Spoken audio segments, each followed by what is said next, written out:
Vamos a hablar con Fernando Paz, buen amigo, historiador, docente, persona que sabe mucho de la historia y que se ha lanzado a un nuevo proyecto, que es hacer un curso de historia que podemos hacer todos nosotros que repasa la historia de España. Vamos a hablar con Fernando Paz directamente para que nos cuente los detalles de esta historia de volver a repasar y de enseñar la historia. Vamos directamente y lo mejor es que se presente directamente el propio humano, Fernando Paz.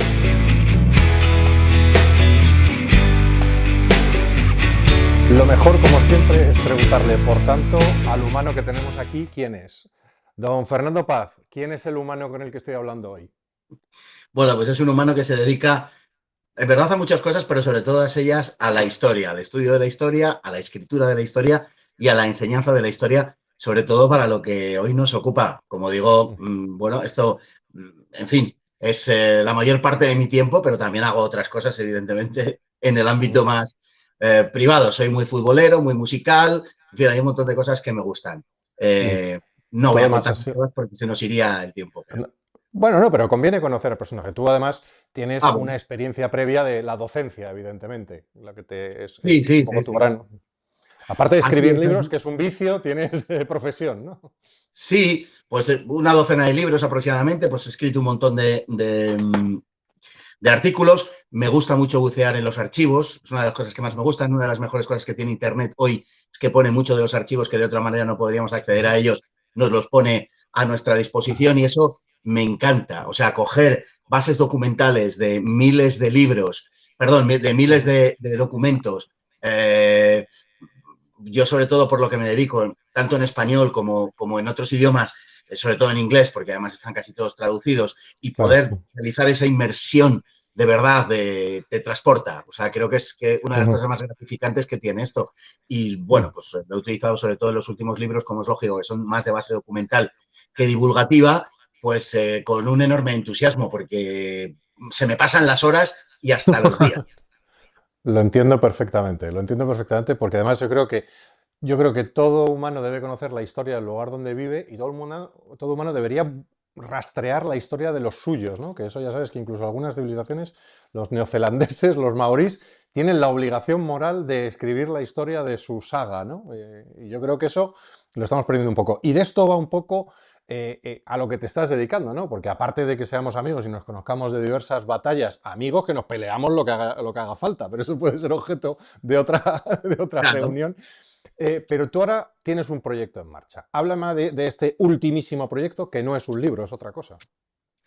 Es otra cosa, bueno, es una forma realmente de llegar a la gente en lugar de mediante la palabra escrita, porque desgraciadamente yo no sé si es que cada vez se lee menos o que cada vez hay más excusas para seguir leyendo lo poco que se leía hasta ahora, que yo creo que también hay un poco de esto, pero lo cierto es que también estos medios, de eso que se llama las últimas tecnologías, que ya empiezan a ser las penúltimas, pues nos están permitiendo llegar a muchísima gente y las propias editoriales saben, y por eso son ellas las que lo ponen en marcha, que la gente está mucho más por lo audiovisual, por muchas razones en las que no vamos a entrar ahora. Mismamente estamos tú y yo aquí hablando, ¿no? Sí. En lugar de publicando un libro de entrevistas, bueno, pues porque el medio, yo no sé si del todo es el mensaje, que creo que muchas veces sí, pero en cualquier caso, el medio en el que estamos es el que llega a la gente. Y en función de eso, pues hemos hecho un curso que se llama Historia de España con una nueva mirada, un curso de 37 vídeos, son como 18 horas o algo así de Historia de España, vídeos de en torno a 25 o 30 minutos cada uno, o sea, no llega, creo yo, a ser cansino, con apoyo documental y con apoyo visual, naturalmente, explicando la historia de España desde sus orígenes, bueno, desde los condicionamientos materiales, es decir, desde Sí. la situación peninsular en la que nos movemos desde siempre, porque somos lo que somos, hasta nuestra constitución genética como pueblo y hasta el día de hoy, hasta la transición, ¿no? Empieza ahí y con las colonizaciones prerromanas y, en fin, todo este tipo de cosas hasta la época de los años 80, hasta la llegada del Partido Socialista al poder. Un recorrido por la historia de España que no pretende ser contestación a nadie, es decir, no es como alguna gente que Ya. se ha puesto en contacto conmigo como contestando a la leyenda negra. No, es una visión de lo que entendemos que es realmente la historia de España y que es una visión que no se está, digamos que no prolifera ni en los medios de comunicación ni en la academia ni en el sistema educativo. Ujú. A mí la sensación que me da es que lo que estás es literalmente un curso en el sentido, yo lo poquito que he podido ver, yo todavía no lo he visto completo y prometo hacerlo, me da la sensación de que es volver a un curso de historia de esos, de los de antes, ¿no? De estos que te cogía un profesor que amaba la historia, que amaba lo que pasaba, que tenía la capacidad crítica y formativa y pues básicamente es como hacer un curso de historia de antes de GB, ¿no? Me da esa sensación. ¿Van por ahí los tiros aproximadamente? Sí, de hecho, en origen, o sea, tienes toda la razón del mundo. De hecho, en origen la idea era un curso de segundo de bachillerato para entendernos, no solamente corrigiendo los contenidos, sino Sí. sobre todo el enfoque. Piensa que, por ejemplo, en segundo de bachillerato, 2/3 partes son de historia contemporánea y solo una tercera parte de todo lo anterior. Sí. No, creo que ahí hay una primera deformidad, solamente en la Ujú. presentación, digamos, de lo que se dedica cronológicamente a cada etapa, Ajá. ¿no? Claro, y entonces lo que pretendemos, pues efectivamente es hacer un curso que entra en muchas cuestiones. ¿Eh? O sea, por ejemplo, explicamos la esclavitud, cosas como la Ujú. esclavitud, que es una cosa Sí. que queda ahí, bueno, que no se explica nunca o casi nunca, y menos integrado en un contexto, digamos, como el que nosotros brindamos, que es el de pues un curso entero de historia de España, pero vamos a entender qué es la esclavitud. No solamente la esclavitud en el caso de España o de la América española, sino la esclavitud en la historia. Entonces tenemos que Ujú. contarlo para que la gente se Claro. baje un Ujú. poco del Olimpo en el que hoy parece que están Ujú. y tienden a comprender a nuestros antepasados y darnos cuenta Claro. de que no eran tontos ni eran malos, de que hay que explicar las cosas en su contexto. Por ejemplo, bueno, se me acaba de ocurrir una cosa y como eso, pues mil historias. Ujú. No, por ejemplo, la esclavitud, que sin entenderla, siempre cuando se habla de la esclavitud se habla del siglo XIX, los barcos negreros, no sé qué, y sin embargo no se habla de la emancipación y no se habla de la influencia de la esclavitud como elemento posbélico en la Roma o en las guerras entre unos y otros países. Entiendo que vas por ahí, ¿no? El entender que esto ha estado ahí y que a lo mejor los derechos y obligaciones que tenía lo que se llamaba un esclavo en la Grecia o en la Roma o en la Hispania romanizada se parece mucho a un pagador de impuestos en estos momentos que presuntamente es libre, ¿no? Sí, es decir, claro, vamos a ver, la esclavitud es el producto sobre todo de una sociedad neolítica, de una sociedad agraria. Antes no Uh -huh. tiene sentido, como es natural, ¿no? Sí. Y es un avance realmente, en la historia de la humanidad es un avance por la sencilla razón de que, bueno, es un avance y es una adaptación por la sencilla razón de que antes de la esclavitud lo que se hacía, por ejemplo, era sencillamente pasar a cuchillo a los derrotados, hasta que se entendió que tenían una utilidad. No Uh era -huh. tanto por Sí. amor filantrópico, digamos, sino porque tenía una utilidad económica inmediata, económica o de otro tipo, ¿no? Pero en principio económica. Entonces, a partir de ahí se empieza a desarrollar la esclavitud. Existe en todas las sociedades agrarias, en todas, absolutamente en Uh todas. -huh. No es la sociedad occidental, una sociedad particularmente esclavista, por decir así. Al Claro. contrario, es la primera sociedad que abole la esclavitud. No es la Uh única -huh. que lo tiene ni la primera en tenerlo, sino la primera que la abole. Y no olvidemos que una gran parte de ese tráfico de esclavos, por ejemplo, esclavos negros, africanos, que iban a las plantaciones americanas, son comprados a otros negros. Bien, Uh entonces -huh. tenemos que romper esa historia de contarlo como una especie de lucha de razas y todas estas cosas. Hay que romper un poco por ahí, ¿no? Uh Y -huh. explicar a la gente realmente lo que son lo que fue la esclavitud. Que además hay distintas esclavitudes, no hay solo una esclavitud, ni muchísimo menos, hay distintas Claro. esclavitudes y había derechos y estaba legislado. Y hablamos de lo que era la esclavitud española en concreto, cuya Uh primera -huh. codificación procede de la época de las 7 partidas, nada menos, de Alfonso Uh X, -huh. ¿no? Bueno, he puesto el ejemplo de la esclavitud, como podría poner muchos otros. Quiero decir que es lo que incidimos en el curso a la hora de explicar las cosas que conforman el devenir de nuestra historia y no darlas por sabidas, por ejemplo. Yo creo que es un curso accesible a cualquiera de más de 15 años con ganas de aprender. Creo que va a salir del curso, sinceramente, con un buen nivel. Uh -huh. Otra cuestión, ¿cómo estás afrontando el curso? Porque hay dos parámetros que me gustaría, ¿dónde dejamos el curso? ¿Vale? Has hablado de la leyenda negra y también está la leyenda rosa, es decir, aquellos que yo siempre he dicho que si vas a hacer historia, tienes que estar, no estoy en una equidistancia, libre Dios, sino en un punto de autocrítica constante, ¿no? De ser crítico con la historia. Sin embargo, estamos viendo algunos procedimientos que se van a la leyenda rosa. Yo digo, la leyenda rosa es buena, o sea, o el fomentar las cosas buenas del pasado, pero tiene que tener otro formato. Pienso en la construcción, por ejemplo, de Italia, pues Edmundo de Amici, ¿no? Con Corazón, o esas historias de grandes hombres de nuestra vida. No tengo nada en contra de eso, siempre que tenga ese formato en el que dices, oiga, voy a hacer repaso con todo el cariño y el amor a esto, pero eso no es historia, eso es otra cosa, eso es educación cultural. El tuyo, entre estos dos extremos, digamos, ¿dónde cae tu curso? Nosotros, vamos, yo no he pretendido en ningún caso, ni creo que haya caído en eso, en, como bien dices, en hacer leyenda rosa. Por eso hay que explicar la esclavitud, porque no hay que verlo primero, no Claro. podemos caer en el peor de los delitos en el que puede caer un historiador, que es el del anacronismo, el del Claro. presente, es decir, juzgar con los criterios del presente el pasado. No, los hombres que nos precedieron eran como nosotros, tenían las mismas pasiones que nosotros, las Claro. mismas ambiciones que nosotros, las mismas virtudes, poco más o menos, y los mismos defectos. Y tenemos que interiorizar eso y pensar en eso. Ahora bien, sí que es verdad, si por ejemplo nos referimos al tema que estábamos tratando antes de la esclavitud, o al tema, por ejemplo, americano, por la citado tú la leyenda negra, sí que es verdad que a la hora de poner las cosas en su debido punto, como tiene que ser, tenemos que partir de la base de concebir las cosas y de interpretarlas precisamente por eso en su tiempo. Naturalmente que igual que en la época contemporánea hay cosas mejores y cosas peores, Uh -huh. también en la época moderna, por ejemplo, porque nos estamos refiriendo a eso, hay cosas Uh -huh. mejores y cosas peores. También, si nos vamos a la época antigua, por ejemplo, y pensamos en la colonización tipo romana o tipo o cartaginesa, pues también estamos hablando de diferentes modelos.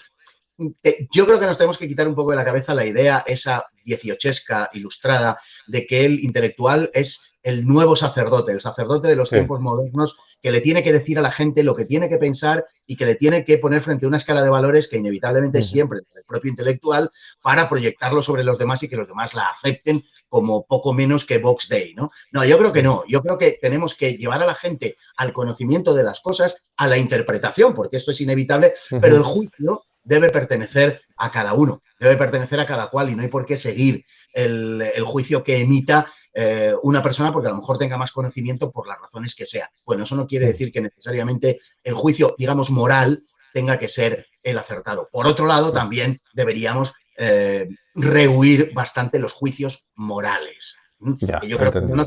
que no nos corresponden menos de lo que nos creemos. Ahora bien, si tenemos que, yo creo que sí hay en la historia y sí hay en el ser humano una serie de constantes que no cambian con el tiempo. Por ejemplo, evidentemente hay ciertos valores morales o ciertas percepciones morales Uh -huh.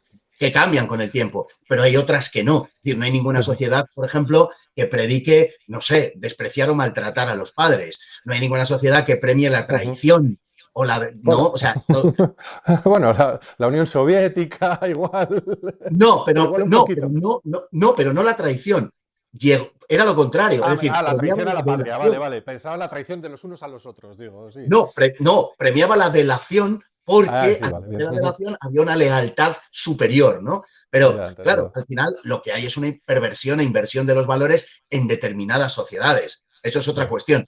Pero la mera enunciación de los valores, por decirlo así, de ciertos valores, creo que son aceptados absolutamente en todas las sociedades. Y -huh. eso sí que nos tiene que servir, por decirlo de alguna manera, de referente, en mi opinión, a la hora de traducir si una sociedad es mejor o peor. De la misma manera que, en mi opinión, no debe hacerse con respecto a los sistemas políticos, sino en cuanto a lo que son las Ahí valoraciones quería ir. de una sociedad, sino en cuanto a lo que puede ser, podemos llamar en términos contemporáneos, el respeto al derecho. ¿No? Es Uh decir, -huh. que no podemos valorar una sociedad porque sea más o menos, no sé, democrática o autoritaria, porque en la antigüedad, por ejemplo, eso no tiene sentido, o en la edad moderna, sino que tenemos que hacerlo más bien en función de su fidelidad al derecho.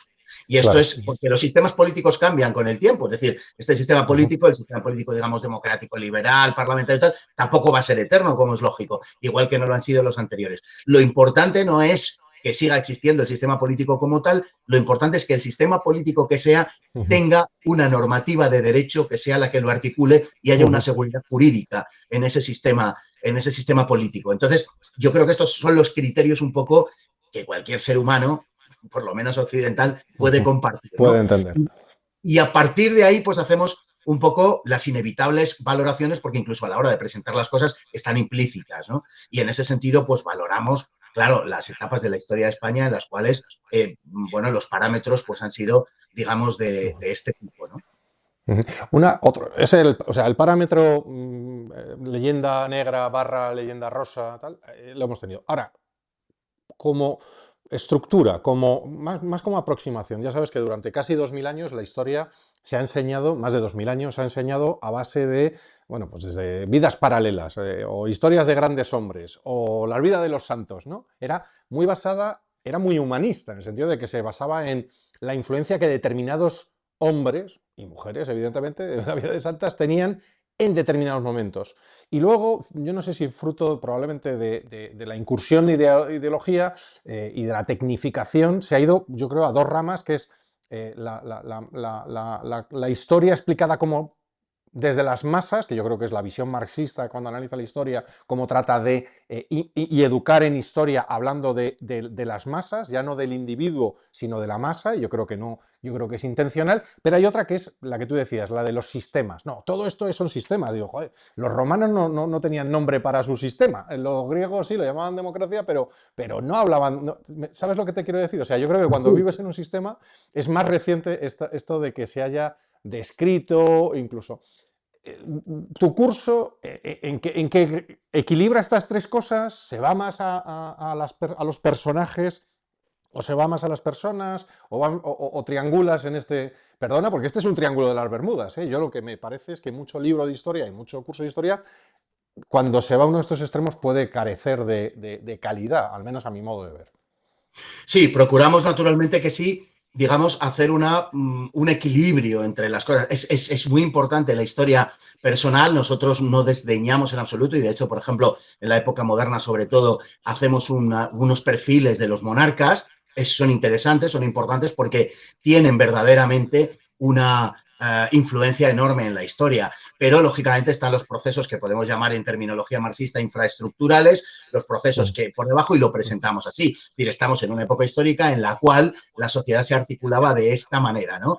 Había pues un 95-96% de campesinos, hablando, por ejemplo, de la época moderna, del siglo XVI español, o XVII, pongamos por caso, había un 2-3% de señores, de nobles, de diversos rangos, sobre todo nobles hablando en términos jurisdiccionales, y había pues un 1 o un 2% de clérigos, ¿no? Y bueno, presentamos, por ejemplo, esa infraestructura, cómo se producía, un poco pues también la estructura de en fin, otros tipos, en ocasiones, si la ocasión, pues si el momento lo justifica, pues también de cuestiones relacionadas con el derecho, etcétera, pero sobre todo el devenir de los principales acontecimientos, porque al final eso es, en definitiva, lo que nos interesa de la historia. Pero claro, si hablamos, por ejemplo, qué sé yo, de los comuneros, pues tenemos que explicar algunas cuestiones relativas a los Claro, intereses económicos de los lógicamente. comuneros. Entonces, sí, juntamos todo un poco, pero no, digamos que tendemos en el curso a integrarlo para explicarlo a su manera. Por ejemplo, en el siglo XIX,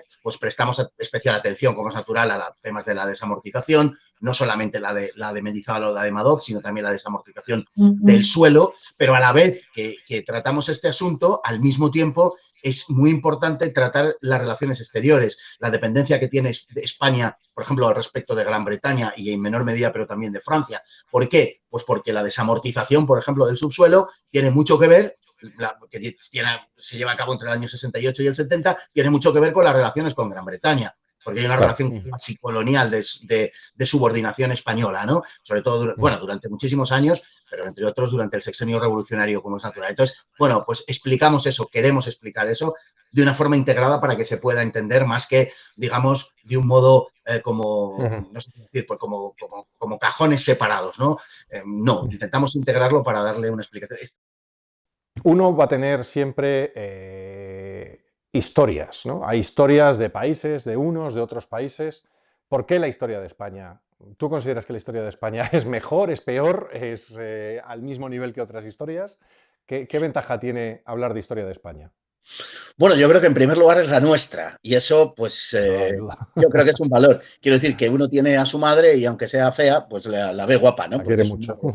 y la quiere, incluso aunque admita que es fea, da igual, la quiere más que a cualquier otra cosa, ¿no? Bueno, pues un poco es lo mismo. Ahora bien, se da también el caso de que, de que nuestra madre además es guapa. Es decir, la de España es la historia, es una de las 4 o 5 historias más importantes de la historia de la humanidad, no solo de Occidente, de la humanidad, incluyendo China. Quiero decir bueno, pues que está ahí para explicar todo lo que ha sido esa gran aventura de la historia, esa gran aventura de nuestro pasado. Porque al final, Víctor, sí que el ser humano, las naciones y las personas y los seres humanos y las naciones, perdón, somos historia, porque el futuro no existe, el futuro es como el horizonte, es algo que está ahí, según vamos llegando, va siendo presente y pasado, por tanto, en el futuro no se puede vivir. Y el presente es una fracción mínima de la realidad. Entonces, todo lo que somos es historia, no somos algo y además historia, no, es que somos historia, solo somos historia, por decirlo de alguna manera, ¿no? Y naturalmente es la única forma que tenemos, por tanto, de conocernos. Y la historia de España es una historia absolutamente subyugante, es una historia que la gente conoce muy por encima, que cuando la conoce, en fin, y es una historia que verdaderamente es asombrosa en una gran cantidad de extremos. De manera que yo invito de verdad a la gente a que la conozca y a que la integre en la comprensión del mundo y además que sirve para explicarse uno a sí mismo. Es decir, nuestra composición cultural, las raíces, los pilares de lo que somos, nos explican a nosotros mismos, explican nuestras acciones cotidianas, aunque muchas veces no lo sepamos, los valores que nos mueven, las relaciones con los otros. Yo creo que eso es fundamental. Momento cara cruz. ¿Cuál crees que es el momento de la historia de España que está más, al que menos foco se le da, al que menos tiempo se le da? Has hablado antes de que se le dedica mucho tiempo a la historia, a todos los tramos de la historia. ¿Cuál es el tramo, el momento histórico que está más abandonado, a lo mejor? ¿Y cuál crees que es el momento que está como exacerbado, que a todo el mundo le gusta y en realidad cuando lo analizas históricamente pues tiene sus cosillas? Bueno, yo creo que el momento más abandonado, y en eso coincido contigo, creo, es Sí. la etapa visigótica. Los Yo visigodos. creo, efectivamente, los visigodos. Entonces, yo creo que eso deberías tener una valoración en fin, en los planes de estudio y en el conocimiento de la gente mucho mayor de lo que tiene, ¿no? Porque es el momento en el que España surge y surge como consecuencia de la unidad previa que le ha dado Roma en forma de homogeneidad geográfica, digamos, de provincia, de región dentro del imperio, bueno, primero dentro de Roma y aunque sea una república y luego del imperio, y cuando la arquitectura política romana se viene abajo, aproximadamente pues en el siglo V, finales del siglo V, aunque ya sabemos que es un proceso muy largo, pero cuando se viene abajo, lo que queda es la identidad de la que los romanos han dotado, en nuestro caso, a la población autóctona hispano-romana, más los aportes de aquellos pueblos que han entrado desde el norte. Es lo que hay y, por tanto, se ven obligados a desarrollar su propia identidad ante la ausencia de esa superestructura política romana que ha desaparecido. Y sintiéndose en gran parte, claro que sí, herederos de ella, ¿no? En el caso de los godos. Los visigodos, los Westgoten, los godos del oeste, los que vienen a la península ibérica y finalmente se quedan, construyen un reino, bueno, que tiene sus más y sus menos, que también es verdaderamente fascinante conocerlo. Algún asesinato por aquí, alguna traición por allá. Pero Ríete de Juego de continuamente. Tronos, ¿no? Sí, o sea, el Morbum Gotorum, que no era exclusivo de los godos, que era, vamos, bastante patrimonio general de los pueblos germánicos, también sucedía en Roma, no nos engañemos. El siglo III romano es un siglo de una gran decadencia política en el que hay decenas de emperadores que se suceden y que están, en algunos casos, meses en el trono. Algunos son proclamados incluso por ahí, no llegan nunca a tomar realmente posesión. En fin, es bastante caótico, pero en el caso de los visigodos, lo que hacen es ir asentándose en España a partir del reino de Toulouse, de Tolosa, al reino de Toledo, asentándose en la península y desarrollando los atributos propios del poder. En el caso de Leovigildo, que es un rey que merecería una muchísima mayor consideración, pues es heredero de ese, digamos, patrimonio real romano e incorpora los símbolos del poder romano, el cetro, la corona, el trono, y a partir de ahí, bueno, pues indudablemente ahí estamos ante la gestación misma de España, que rematará a Recaredo en el 589, el Tercer Concilio de Toledo, con la conversión de la persona y del reino en consecuencia, por el sentido patrimonial que existía, al catolicismo. Es decir, Leovigildo lleva a cabo una gran labor de homogeneización de la sociedad y del territorio, que es rematada con pues el pináculo de su hijo Recaredo, con esa conversión, ¿no? Ahí estamos ante el acta de bautismo de España. El nacimiento, pues como en el caso de una persona, es largo en el tiempo, pero podemos ponerle alguna hora al bautismo de España, pues tendríamos que ponérselo en mayo, del año 589. Sí, que es donde cruza lo que tú has dicho, bautismo en el sentido también religioso, geográfico y físico, Claro. y es donde se converge fe, territorio, fuerza y Estado en el sentido de aquella época. Y la época que también tiene su propia autoleyenda rosa o que puede tener que está demasiado exacerbada como un momento maravilloso por el consenso actual. Bueno, yo creo que si es por el consenso actual, el consenso mediático académico, sin duda ninguna sería la Segunda República, claro. Sí, La Segunda República es claro. una época histórica que está no ya sobrevalorada, sino sobre la que se ha arrojado una luz que la ha vuelto completamente irreal al respecto de lo que fue en aquel momento. La Segunda República, desgraciadamente, fue una gran ilusión malbaratada, ¿no? Claro. Nació con unas expectativas verdaderamente grandes en cuanto a ser un proyecto nacional y un proyecto de convivencia, etcétera, pero yo creo que llegó muy tarde al escenario político y fue incapaz de encarnar las aspiraciones realmente de la nación. Nació con un espíritu, surgió con un espíritu de secta, surgió con un espíritu muy sectario que no aspiraba a integrar a la totalidad de los españoles, sino solamente, como ellos mismos decían, a los que eran republicanos. En ese sentido, eran herederos, están mucho más cerca del espíritu del siglo XIX, de ese espíritu que utilizaba las constituciones no como cauces integradores de la convivencia nacional, sino como artefactos que lanzarse a la cabeza unos a otros, Ya, ¿no? Era, sí, entendido. sí, o sea, como soy enemigo tuyo, ahora te impongo una constitución. Ese era un poco lo Sí. que les animaba, ¿no? Traga la Carlistón, traga la constitución, se cantaba. Y Ujú. no solamente entre liberales y carlistas, entre moderados y progresistas hacían lo propio, ¿no? Bueno, pues ese espíritu de, digamos, de patrimonializar la constitución y arrojarla contra el otro, imponiéndosela al otro, es lo que caracterizó a la Segunda República. De hecho, su presidente, Alcalá Zamora, dijo aquello de que esto es una constitución que invita a la guerra civil, y lo dijo en 1931, lo dijo desde el principio. Fue una gran ocasión, sin duda ninguna, malbaratada, que hoy está extraña e ideológicamente deformada. Sí, el mejor símbolo es que la famosa foto en la que hay alguien portando una primera bandera republicana subida en medio de la masa fue comido por esa, como tantas revoluciones en España, se comió el militar, no recuerdo el nombre, que portaba esa bandera, luego Fue fusilado. murió, El fue año fusilado. 36 fue fusilado por los republicanos, sí, sí, así Bueno, fue. oye, Fernando, cerramos. Yo creo que hemos dado pinceladas muy interesantes de la capacidad evidente que tiene el autor intelectual de este sacrificio a la vista, ¿no? De que es la historia de España, de cortarla en cachitos y volverla a mostrar. Dime una razón por la que alguien debería apuntarse a este curso. Bueno, pues yo creo que precisamente para conocer la historia de España, para conocer nuestra historia, porque al final es lo que nos explica a nosotros. Decíamos antes que no somos futuro ni siquiera presente, porque en el futuro no podemos estar. Es como ese horizonte, ¿no? Al que cuando llegamos, pues seguimos viendo delante de nosotros, porque no Sí. podemos llegar nunca, por definición.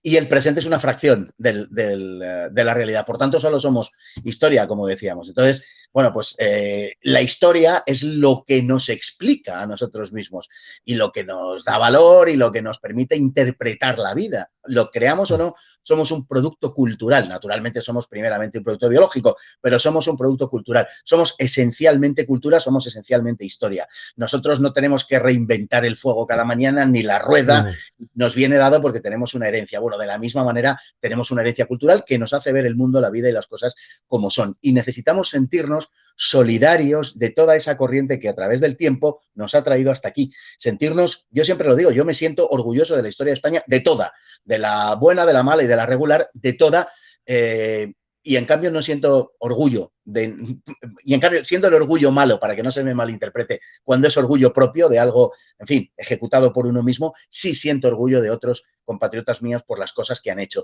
Y eso hace que yo me pueda sentir orgulloso, pues eso, entendiendo que soy el producto del sacrificio, de la sangre, del trabajo, de las alegrías, en fin, que millones y millones de españoles a lo largo de la historia han alentado y que han conseguido hacer, pues, de nuestro país, de los españoles, de nuestra historia, pues lo que somos, una de las grandes unidades culturales, políticas y de comprensión del mundo que han forjado la historia de la humanidad. Podemos sentirnos verdaderamente orgullosos de nuestra historia. Ojalá seamos capaces de construir un futuro a la altura, ya querríamos, de lo que ha sido nuestro pasado, por lo menos sus mejores páginas. Me quedo con 100 preguntas porque podríamos tener 3 horas probablemente de charla y escucharte. Pero Fernando, aparte de seguirte en Twitter, en Fernando Paz Dice, donde tienes, creo, fijado el enlace para esto, ¿dónde más? ¿Cómo hacemos para apuntarnos? Pues se puede entrar efectivamente en el tweet que tengo en mi Twitter, entrar directamente en el tweet fijado, que es muy directo, y también es muy directo entrar en Aula Mucha Vida, así como suena, Aula Mucha Vida, se busca en Google, se entra y es facilísimo. O sea, incluso gente de edad avanzada que podría tener por esa condición pues alguna dificultad mayor en entender todo este tinglado, incluso Está para gente fácil. así, gente que no está habituada, es muy fácil. Se pincha, rellenas una serie de campos muy facilitos, te mandan un correo y ya está. Y ya Y ya estaría está. prácticamente hecho. O sea, muy fácil, muy sencillo, que se informen ahí de las condiciones, de qué consiste el curso, de esos 37 vídeos, y yo creo que son como eso, 17, 18 horas de historia de España, que ojalá, ojalá se les hagan cortas. Pues muchísimas gracias, Fernando. Muy orgulloso de que puedas presentar aquí este proyecto. Sé que va a haber villanos, va a haber héroes, va a haber lo bueno, lo malo, lo regular también, los regulares y los otros, pero que va a ser un tema divertido. Y sobre todo, enhorabuena, porque creo que hay que hacer estas cosas y nadie mejor que tú, Fernando Paz, para hacerlo. Muchísimas gracias y gracias por el tiempo generoso que nos has dedicado. Muchísimas gracias a vosotros, Víctor, a todos los que estáis ahí y sobre todo a ti en primer lugar. Un abrazo.